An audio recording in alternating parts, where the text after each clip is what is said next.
Once again, I'm here with Dr. Kizzy Parks. Hey, Kizzy, how are you? I'm doing well. How are you doing today? Good, good. Well, thanks for coming back on. I know you've been on before, and I've talked to you on YouTube, on your channel. And if you guys haven't checked out Kizzy, I mean, she is, especially on YouTube, but social media, she does a really good job of getting the message out there and helping people. So if anyone is looking for any information, is there a handle or something they should go to at your YouTube channel You or? can look up Kizzy Parks, look for that. I'm going to come up at blonde hair, but go to that one. It'll say Kizzy Parks. You'll see all my shorts and my long form video. Oh yeah, no, it's really cool because it's entertaining and it's real information. So, well, awesome. I love talking to you and watching your information because I feel like you have two perspectives that are really good. One is you're selling to the government. You've done it. You're doing it. You understand what the process is, and I know you have some specializations there. And we talked about services and relationships and stuff. But you also help people sell to the government, right? And I find it to be what you're doing is different and complementary to the types of things that we do here. And I thought maybe we could talk a little bit about that, how you're helping people, and then maybe we can pivot into what you're doing on the government side. And I think whether it's services or something else, maybe some people will get some good takeaways on what you're currently doing, hearing about your efforts. Yeah, I think that's awesome. Great. Cool. So let's talk about how you're helping businesses right now. What are the types of things that you're focusing on with your clients and what do people come to you for?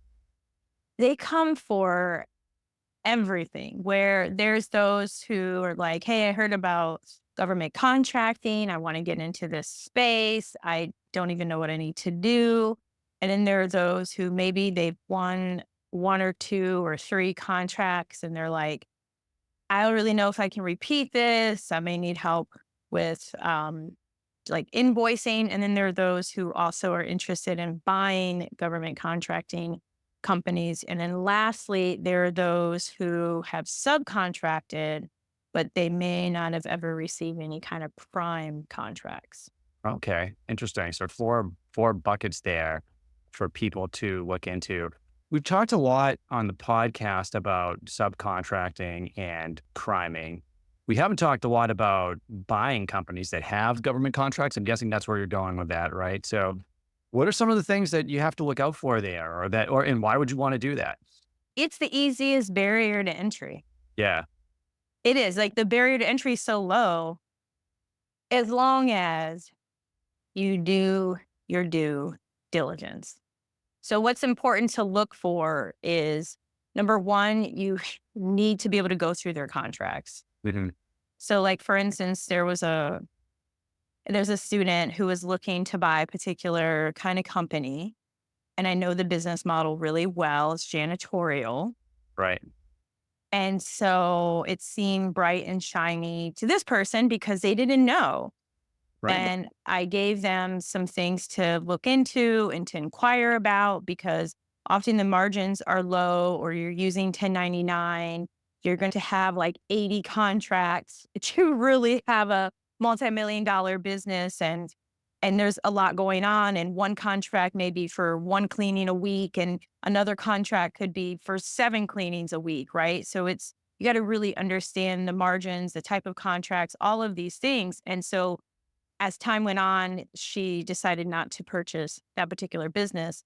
But regardless of the type of business, it's still super important to do the due diligence because it's more than just profit with this. It's what kind of contracts do they really have Right. or contract vehicles? Yeah, no, you're right. I mean, there is definitely a lot. I always say that because companies, especially that haven't sold anything, focus so much on, hey, how do I win that first contract? The real work begins once you're on contract with the government, right? So, depending on your specialty and the types of contracts there could be a lot of work managing the contract, managing the expectations, making sure you're fulfilling your side of the bargain, right, and hitting all the fire clauses that are involved. So, no, definitely a lot there. And I mean, although I just from what you said, I mean, I always think it's interesting, like just janitorial services. Most people aren't really thinking, hey, the government buys janitorial services, yet it's billions of dollars that the government spends on janitorial services. There's a lot of buildings there that need work. Yeah, I mean, facilities management is like one of the top NAICS Yep. that the government spends money on. So they need it. It's just that you need a lot of like work Sure. if you're really wanting to take it to the moon. But you may just want to take it to the next county near you, Yep. and you may only need 5 or 10 of Yeah. these. But the point is there's tons of janitorial work out there. No, you're right. And it's one of those industries where you can take it really far if that's what you want.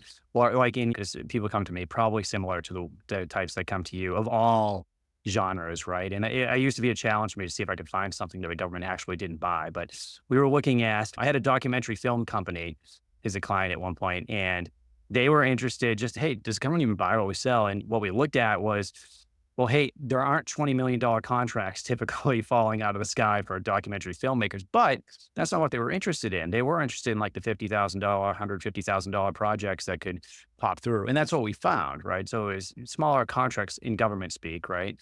But that's the supplemental income, the additional customer that they were interested in getting. So made it pretty interesting. So, and another thing is, and I don't know if they come to you for this, but since you brought up buying companies, a lot of companies are small businesses that want to sell their company, right, as part of their retirement plan.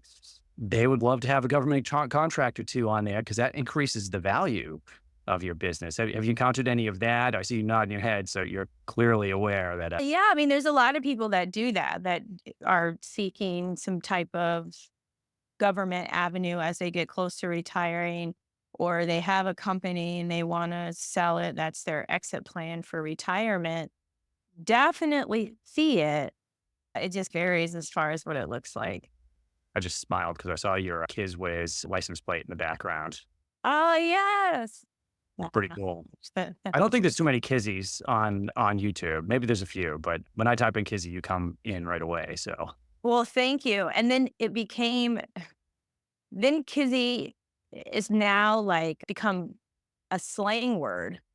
oh really? What does it Mhm. stand? Hopefully something. Which is quite funny. So one of the popular slang words out right now is like cap, right? Like you're lying. Like, and so somebody made a song about no kizzy. So like kizzy means lying or something. Oh I'm no. like, oh, it's just, but I'm so cute though, because there's like a DJ Kizzy Rock, and then where Uh-huh. my name originated from in Roots, and then to see it like now it's in like rap songs. I just think it's so cool. Like it's like every 10 years there's Keeps like coming around. it keeps coming around. I think it's super cool. It's awesome. Well, it's definitely unique. Everyone remembers you, so that's cool. And by the way, I'll leave our first interview in the Oh, show notes. Do you want to maybe give a? We could have started off with a quick introduction. oh, I mean, of course, I'm assuming everyone listens to every episode, so they oh, aren't. good. But They better.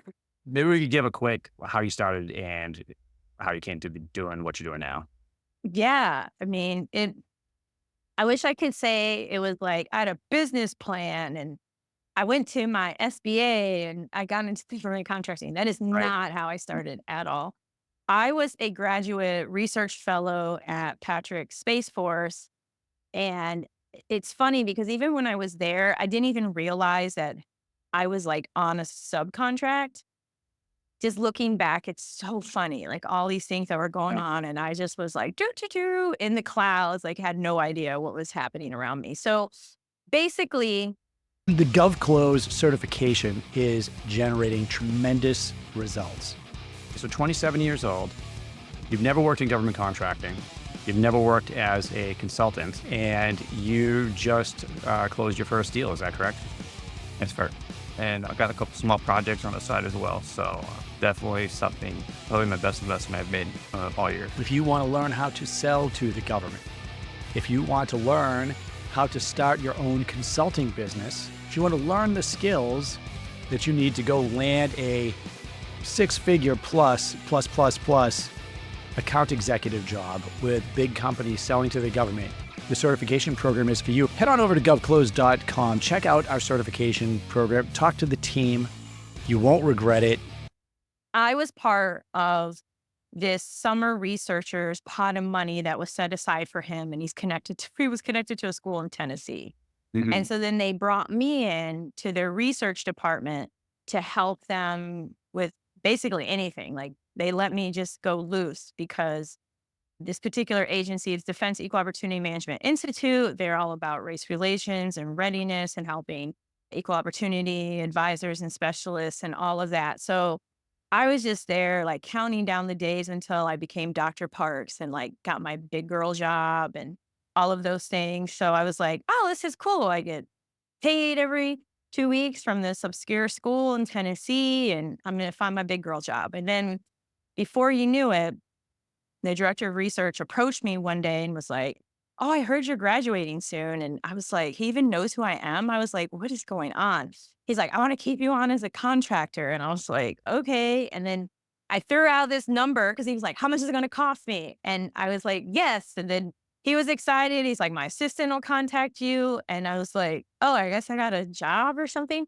So out the gate, this was 15 years ago, I was basically a subcontractor to a prime who I think they might have been or may be service disabled. I know they're out of Virginia. Mhm. And I was doing basically the same thing that I was doing as a grad student. It's just that I took that opportunity, and this is really important. I made the decision that I was going to just run with it. I didn't look at it like, oh, okay, great. I can do this. And then maybe I can become a government employee, because I did start to notice that. Yeah. And I think that's really important for your listeners, because not everybody wants to be an entrepreneur. Sure. And it's okay if you don't. And just realize that being a contractor or subcontractor is a nice way to get a government job. I'm just going to put it like that. It's a great way to get a government job. It is. They will start to know, like, and trust and fall in love with you. And so then that started to happen. Like they were, oh, do you want to apply for this GS-13? And I was like, no, I want a job. I'm growing this. So I made that decision. I was like, I'm going to take this and make it as big as possible. So I ended up getting a business address. I took advantage of all the free opportunities. I made so many mistakes, and I took it from just me in like this diversity and inclusion, really tight niche, and expanded into staffing, professional services, IT. And so today, K-Perks Consulting has about 100 team members all over the United States. And we have 4 joint ventures. I've added 2 more since I last talked to you. It's insane. That is crazy. And so it's been a whirlwind, not just because of the growth, the learning, as well as this life is nothing I could have ever expected, ever. I had no idea it would have this impact on me, going from days where I lived in this apartment. I always would call it my studio apartment. My friend was like, Kizzy, it's an efficiency. And my bed came out of the wall, and Awesome. I wasn't sure how I was going to like pay my bill, to going from that to like, now I'm like, oh, I'm going to Hawaii for 10 days to brainstorm. I mean, it's really all because of this space of government contracting. Yeah. So it's an amazing place. We serve all types of agencies, defense, federal, and one of my favorite types of projects, I love religious staffing. Oh, really? Yeah, That my is favorite. that in and of itself is an interesting niche, because you, as I mentioned, like as I was challenged to like go find like different things, someone's like, hey, does the government pay like piano players or guitar players? And the answer is yes. And usually it's for like religious staffing type stuff, right? And priests and pastors, and there's a whole piece that goes into that. Well, that's interesting. And that is a great niche, because I love it too, because you're helping people on the base, right? I'm guessing that's where most of this staffing is going to be, is probably on military bases. But yeah, I mean, you've got people doing a hard job, and they need that support. So that's very cool. Was that something from the beginning, or did you just discover that kind of recently or halfway through? Or Discovered it through my friend and colleague, David, who I interview on my channel. He's such a hustler. I met him in 2019, and he lives like 40 blocks north of me. And okay, he found me, and this is another kind of strategy out there. Put yourself on every type of subcontract list. He came across some subcontract lists, and he's like, I found you on here and you're close to me. So I called, and I was like, okay. And we met for like lunch, and he started to share how he basically has set his company up where he bids on low hanging fruit. And one of the areas happened to be religious services. And Hmm. I had no idea. Yeah. I had no idea that this was even an area. And then he started talking about kosher potato chips and translation and court Yeah. reporting. And I was like, whoa. And so that really changed things because before, all of the different individuals and companies who served as my mentor, they took more of a, okay, we get a contract, we have these people, they're doing the thing, that's what we're doing. And it was Yeah. pretty much similar simulation, IT, like no one was bidding on religious services. So when I started to hear that, I was like, well, man, I'm missing out. I need to do this. And so lo and behold, I started doing it. And now we have six. Oh, that's And awesome. we have six people in different, I know it's in different positions for Oh, religious reasons. in Yeah. different locations and stuff. Mhm. So you're able to, I guess, for anyone listening that's involved with services, so or thinking about it, so you're able to, you're not just bidding on contracts that are local to you. You have the ability to hire somebody in a different state to do the job if you win the contract, right? And then you manage them through your business. That's really interesting. And I think you also brought up another great point, which is, and I'll tie it into the research, which is always what I start with people is, hey, first step is, does the government buy what you sell, right? All the information is public. But then the next like 25 steps are, okay, let's take the area. If you're in legal services, let's take a look at, not because you can, there's, I think there's over 300 parameters that have to be published for each contract. So depending on what tool you're using, you can break that down and see, okay, it might be the Department of Justice that's spending most of the money, right? And it is over $1 billion. I can't remember, 1 point something over the past 2 or 3 years. But now we can look at, okay, how much of that is small business contracts? Maybe it's half or a third of that.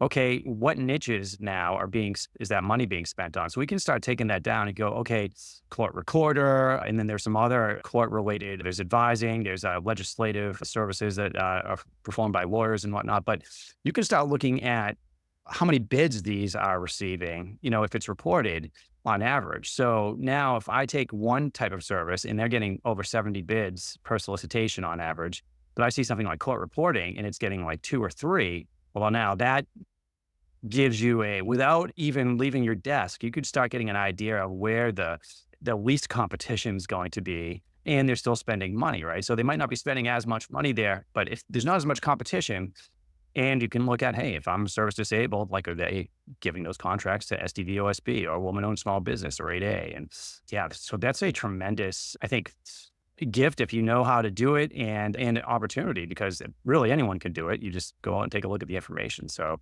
very cool. Very cool.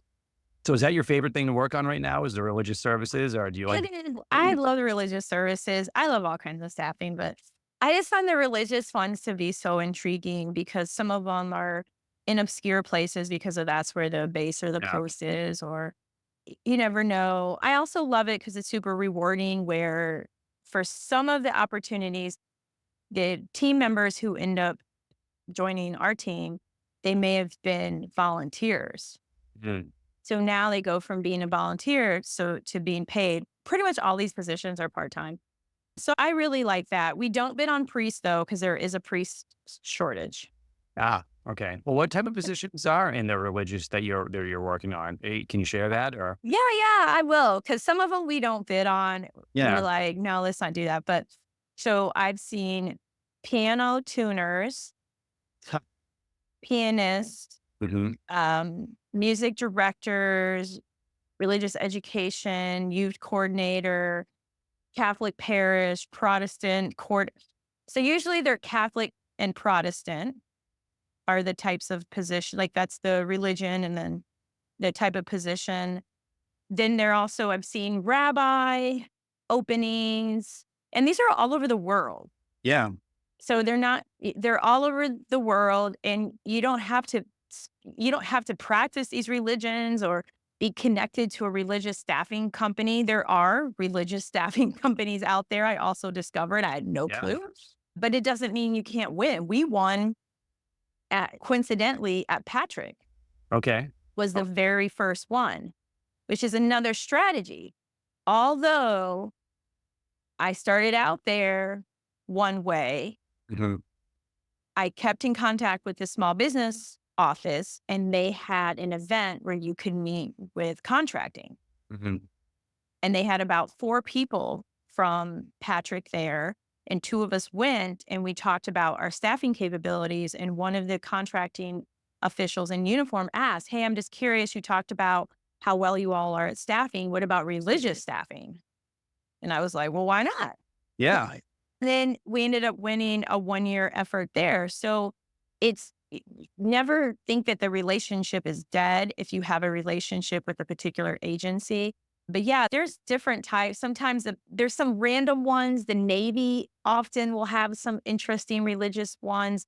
There was some court. It wasn't, I don't think it was Department of State. I don't even, it might have been under Department of Justice. It was very random and it made me uncomfortable. So we didn't Yeah. bid. It was like they needed a religious person like in the courtroom or something. I was like, oh no, I don't, what if something goes crazy in the courtroom? And I was just like, no, that made me panic. And sometimes bureaus of prison, Mhm. but the trick is, or my concern with bureaus of prison, normally the prison has a relationship with like a local organization. Sure.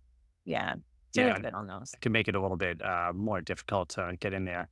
But I mean, what just going to the SBA and meeting the SBA event and meeting the contracting officer. I mean, you're setting yourself apart from everybody else that doesn't go on these meetings. And it's, you mentioned it in the last podcast, is relationships win the day. And that's true. That was my experience on the other side of things as well. And lo and behold, you get a contract for a year after that. Very interesting. So you're splitting your time between, you're running this big business, services business, selling to the government and helping people. And you're also helping small businesses as a consultant. And we have people that are in that field too, listening to the podcast. What's your advice for them? And which one do you like more? So what gives you more reward at the end of the day? It's really hard to answer that Yeah. because it constantly changes. I love just helping. Like Mhm. my why is helping. And that's something that's super important for anyone in government contracting is to be very open and honest about your why. Right. And if your why is like, I just want to make a bunch of money, okay, cool. If your why is because you want to employ your cousins, okay, cool. My why was, I was like, oh, this is great. I get to take what I've been doing and do more of it and help more people. And so my Yeah. why has always been helping. So on the GovCon winners side, I adore it because it's helping people who really need assistance navigating, introducing them to this space. And it also has taught me a lot about people who are coachable and about different skill sets that are needed that are outside of like, how do I read this RFP? There's Right. also just business skills that are absent. So like, for instance, I had heard just even before I even knew what like 8A was, 'cause we are a graduate of that. But I would hear people say things like, oh God, or 8As or, oh, these businesses, we don't like working with them. Why can't we just give everything to fill in the blank of a big company, right? Yeah. And again, I was head in the clouds, like, but didn't know. I had no idea. So as time has gone on, and especially after forming GovCon winners, it's like, oh, I get it. Because the thing that's super important, even outside of sales and being in SAM and knowing what the government buys, is Yeah. understanding the Sure. business, client relations. And so now it makes sense why a vast majority of small businesses don't make over 250, why you have a ton of 8As that never get contracts because that's missing. And then Yeah. the people or the companies who get it, they get it. Like I just talked to a gentleman where they were growing their company. They were really growing through National Guard, and somehow they got connected to a national Hawaiian organization and they bought 51%. And now they're doing like 100 million a year or something because NHOs and Alaskan Natives can be sole sourced, $100 million by the DoD. Yeah. And it's like, well, makes sense why somebody would buy into it because I'm assuming they had a lot of the business set up Sure. there, all the business basics. But the point is they understand it. You have people and companies like that example who realize the upside of government contracting. And then you have those that they hear it, they see it, but they're missing the business acumen to even figure out how to get the plane off the runway. It's like, it's not even on the runway. It's like the plane is, I don't even know where the plane is. It's like in a ditch. But I feel like there's misinformation out there. And I think what you were saying is when you first started saying, oh, the people that were saying, oh, 8A companies, were you talking about the government saying that about 8A companies or the Yeah. companies in the, Government. yeah. And when I say the government, all levels, and it's like, yeah, it wasn't one particular type or not. And also was all different kinds of people, how they looked and talked. So I want to put that out there. weren't It they was just, racist or anything. no, it's not. It was just people are like, oh gosh. And then I was again like, I don't understand. Sure. I had no clue. I think a lot of the companies that, like you mentioned, they don't have the acumen. I think there's some false narratives out there, right? Like, so people will come and ask, hey, I want to get started, but I need to get my WOSB first, or I need to get my 8A first. And this is my response is, I have never, on the government side, I have never hired a company because they had a certification, ever, right? It's always about the mission. And do you understand my office? Do you understand what our mission is? Do you understand the requirements? Do you have a proven track record of answering those requirements? Am I confident that you can do what I need you to do? That's number one. And then on top, if you are 8A or you have one of those certifications, well, now that's great. That's icing on the cake, because if you are 8A now, maybe I can sole source a contract to you or Alaska Native or something, or maybe we can set it aside and we can meet some other type of requirements. But the biggest requirement is always the mission and what the government needs. And all these other parameters, certifications are nice to have. But I feel like, to your point, I think a lot of the companies, or some of the companies at least, that go out and grab those certifications think, I'm going to get 8A or WOSB or SDVOSB, and then the contracts are just going to fall in my lap. And they don't understand, A, business, but B, government business. That's something you have to spend time learning how to do, or hire somebody that can do it for you and teach you along the way. But yeah, I think that is a big problem. It is. And the thing is, it's doable. Yeah, it is. Like if I was able to do it, and I was a mess. I don't live know on anyone's going to believe that you knocked apart. Or my bed came out the wall. I mean, I was even getting cash advances as Dr. Parks. I mean, stuff was bad.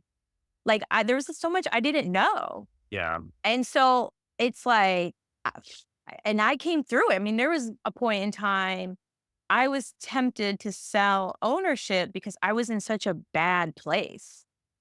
I mean, and I thought, oh, well, this will be the solution. And thankfully I didn't do that, because it turned out, a lot of things came to surface from that. But I got through it. I got through it with mentors. I got through it with different paid and free programs. And I just kept persevering. And I think of it now as like, okay, it's like that appetite for a life that's with light. Because I mean, luckily it happened so early on. I'm aging in reverse, but it happened early on in life. I was 12. And so, but yeah, it's definitely doable, but you got to be willing to do it. And those who are willing, you're going to skyrocket. And those who are just like, whatever, doesn't matter, then what's going to happen is as soon as you get in that door, that agency is going to think about, how do we get rid of them?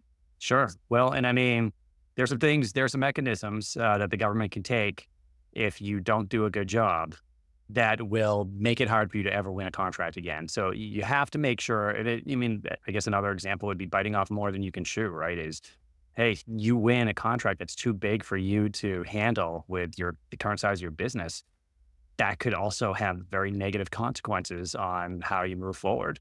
Yeah. So, I mean, there's a lot of thought there, but I do think it's doable. I agree. And I think what we try to teach is that like you were saying, when you started off, about how there's so much information out there. If you think about like just acquisitions, I just think about the careers in acquisitions, right? So I think about the contracting officer and the program manager and the engineer and the finance people and Defense Acquisitions University and all of the different courses that you have people spending 20, 30 years learning a piece of the fire. But for the businesses out there, they don't have to learn all that stuff. They just have to learn how the government buys what they sell and how they can fulfill that to the government. You just have to learn your little piece, but you have to put the work in to understand that little piece so you can be successful.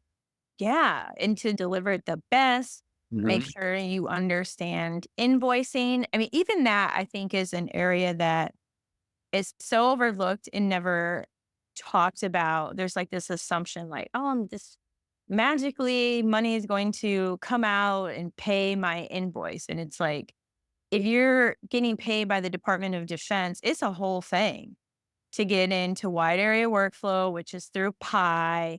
And then you have to make sure that information in the system matches your contract. And if Betty Sue plays a role, you better get to know Betty Sue because if she's not at work, your invoice. I mean, it's like, Yeah. it's a lot. And it's like, it's important to know because then that way you can forecast for your cash flow. You have a realistic idea of just how things work.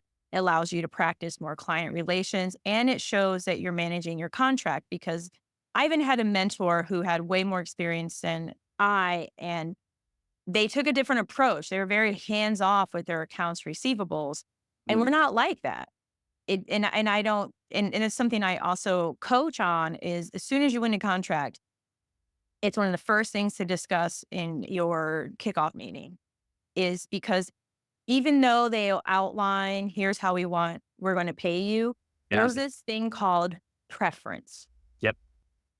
And we once had an agency that said, I understand that legally, if it's under $75 for travel, I don't need a receipt, but I need a receipt for everything.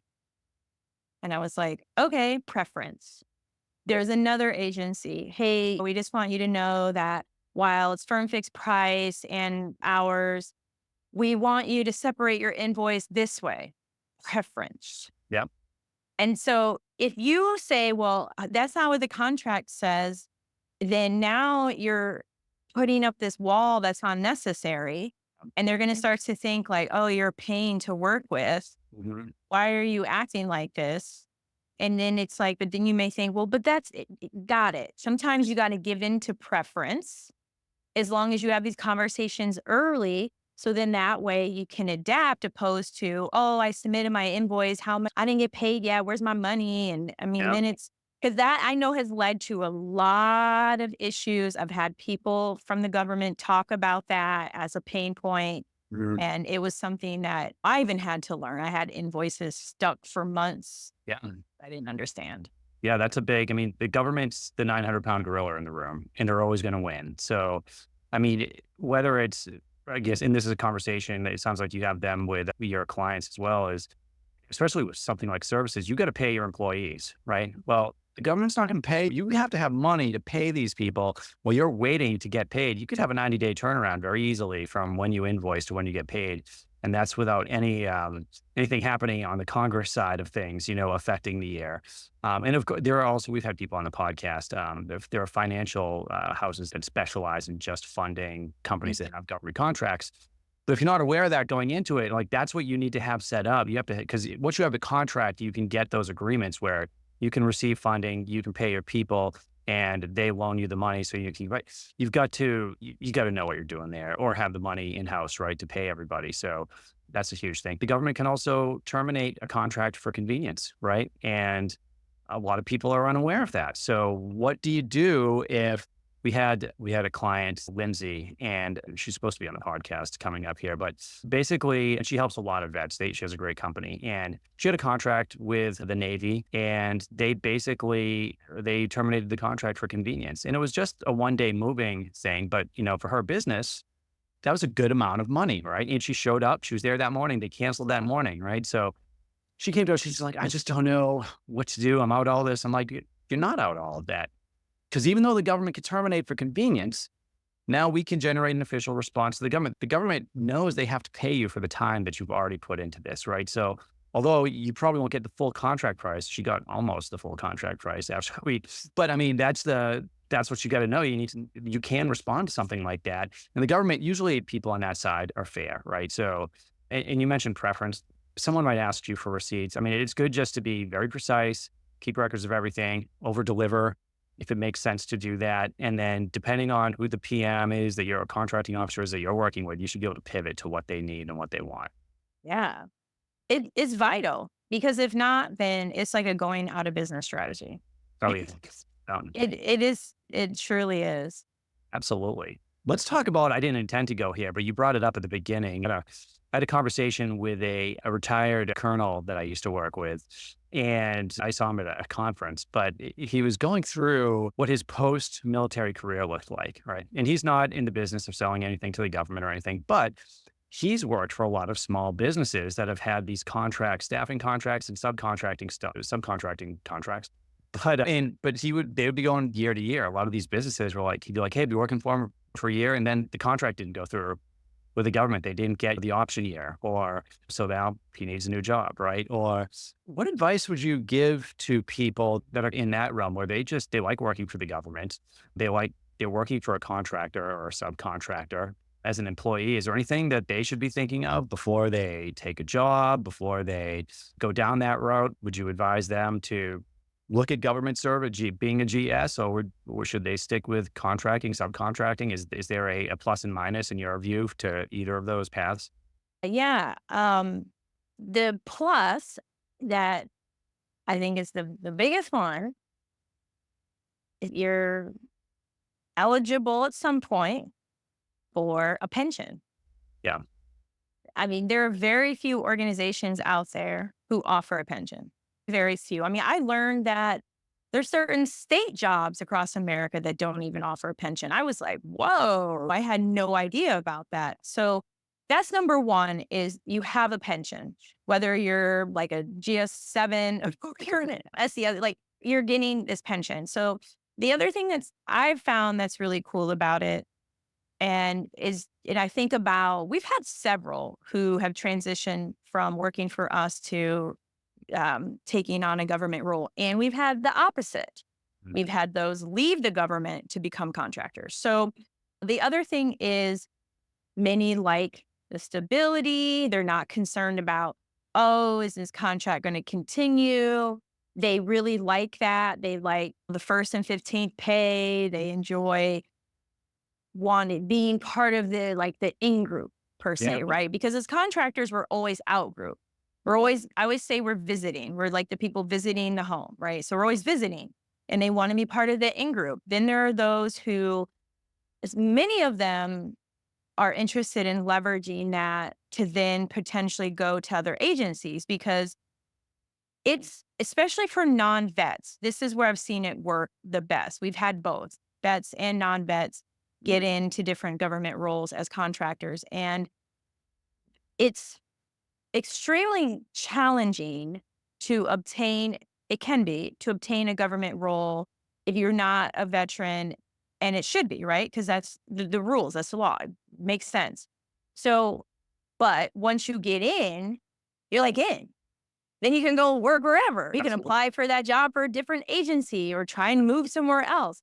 And so that's what it gives people who are able to come in as a contractor, because not only do you get in with that agency that maybe you've been contracting with for 7 months or 10 years, but now it's like, oh, I'm eligible to apply for all these different positions where before you couldn't apply for them on USA Jobs. Yep.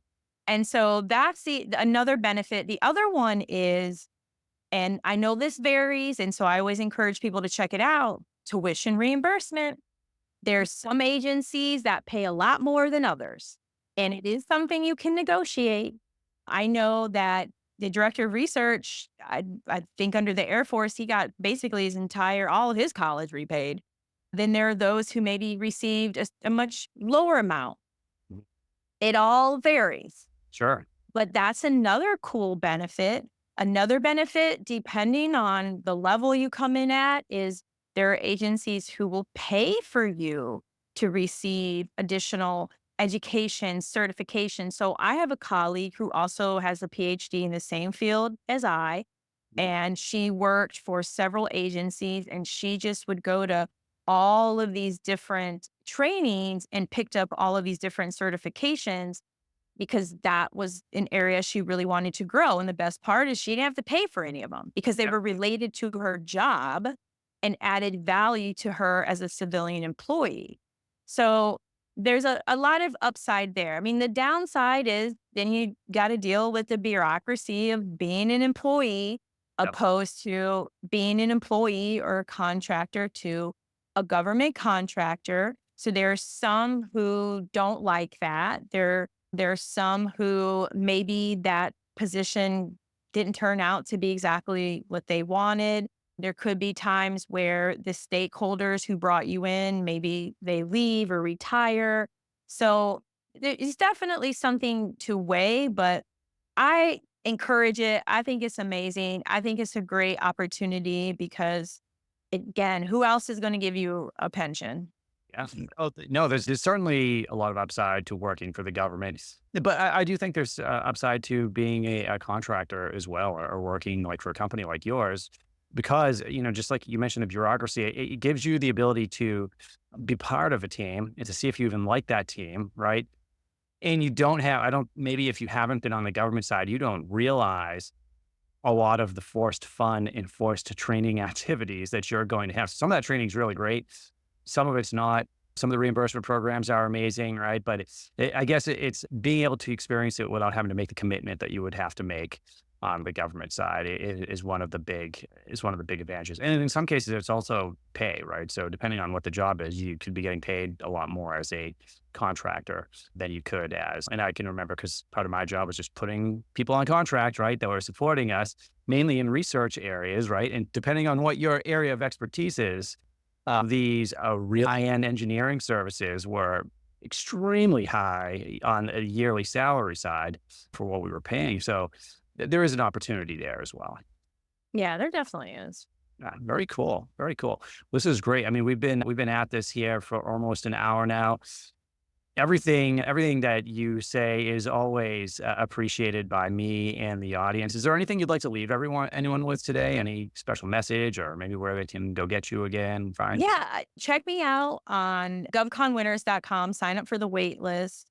Uh, Send you information, invite you to our Facebook group. Check out my YouTube channel, Kizzy Parks. I'd love for you to check it out, like the video, subscribe, share. Message to leave you with is it's just not a race. It's not a race. It is something where it's like an ultra marathon, but it will pay off. I've come across those who it took them a year to get their first contract. I've come across those who they started off their business with a partner and then it ended up not turning out well and they had to buy the partner out, but then they grew a $20 million business on their own. There are those who get in and then they decide, you know what, I really want to work for a contractor or I want to work for the government. And so what's great is you have options just to stick with it. And most importantly, you also have us as resources. So you're not alone. You're not on your own like island and there's no one to help you out with anything. We're Right. here to help out. So just connect with both of us and just stay positive throughout it. Oh yeah. No, that's it. Keep up the fight. Be consistent. Know what you're doing. Awesome conversation. Thank you again for everyone listening. Check out the notes. I'm going to have links to all Kizzy's stuff that she mentioned here in the podcast. Check her out at YouTube and her website. And listen up. We're looking forward to next week's podcast, and we'll see you then.